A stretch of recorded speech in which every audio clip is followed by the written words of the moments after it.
আজকে বানিয়েছিলাম অন্যরকমভাবে চিকেন কষা। চলুন রেসিপিটা দেখে নিই।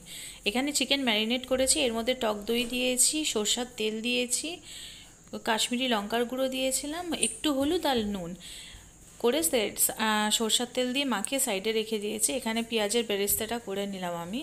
এবারে এর মধ্যে গোটা গরম মশলার অল্প একটু কাঁচা পেঁয়াজ দিয়েছি, এর মধ্যে আদা রসুনের পেস্টটা দিলাম, কাঁচা গন্ধ বেরিয়ে গেছে, অল্প একটু জল দিলাম। এবারে এর মধ্যে দিলাম লঙ্কার গুঁড়ো, জিরের গুঁড়ো, হলুদ, ধনের গুঁড়ো দিয়ে টমেটোটা দিয়ে দিলাম, আর স্বাদ মতো নুন দিয়েছি। এখানে মিট মশলাটা দিয়ে দিলাম, দিয়ে ভালো করে কষিয়ে নিয়েছি। এবার ম্যারিনেট করে রাখা চিকেনটাকে এর মধ্যে দিয়ে দেবো, দিয়ে ভালো করে কষাবো।